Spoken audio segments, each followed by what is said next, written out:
Hello and welcome, I'm the Coastering Kid. I got to ride Copperhead Strike this past weekend, and I went in ready to be disappointed, knowing that this is the first Mack coaster of its type in the United States, and I was thinking these can't be possibly as good as they look. There has to be some caveat. It beat my expectations. I was very surprised to be way better than I expected. This is a phenomenal roller coaster. I think it's teetering on the edge of my top 10. I just want to talk about the ride elements before talking about much else first. If I want to summarize this thing the best, it is a ride of good moments. Some of the transitions in between will be a bit slow, some slow helices, because it's not a intense coaster, but these moments of hang time and air time are incredible on this ride.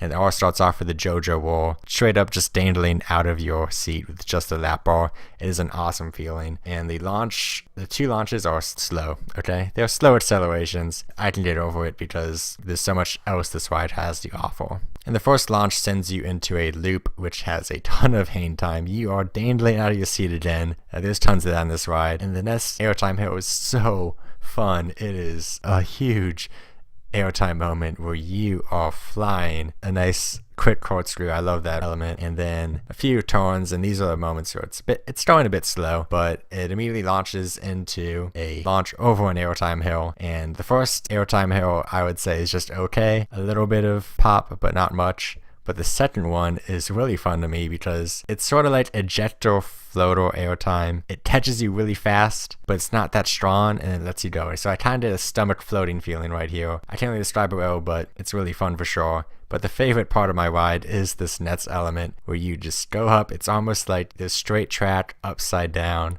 And it is so much fun. You're dangling again. Like, it's not like hanging, it is dangling, okay? I cannot emphasize this enough. It is almost kind of terrifying how slow you're going right here. You can see that from the footage. It even goes so slow that there are rollbacks, I think.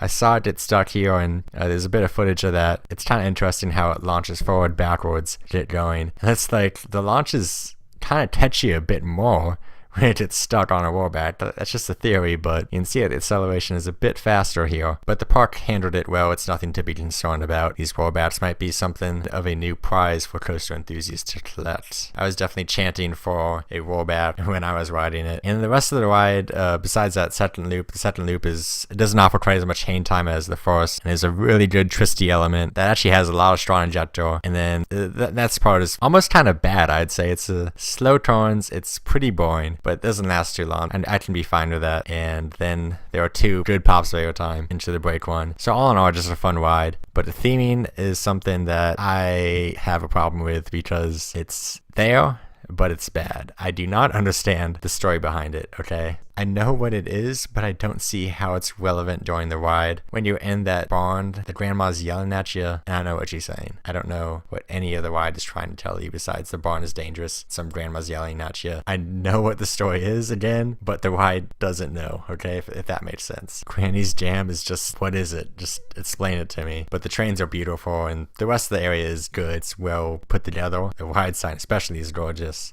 So, good looking, bad theming, like actual theming. Best ride of 2019? Huh? Maybe. I think Steel Curtain can put up a fight with this in the United States, and Untamed will just blow this out of the water once that opens in Wallaby Holland. I mean, it's up there. It really is a fun ride, and that's why I'm giving it a 9 out of 10. It really ranks high for me. I've explained what I don't like about it, but there are so much, honestly, really fun elements to this ride. And I think the best elements on this ride are the best in the park. Fury 325 is a more rush of intensity. This is more of I am hanging upside down, and it's just awesome. It's just awesome. Okay, Copperhead Strike, come and ride it at Carowinds this summer. It is good, okay? It is really good.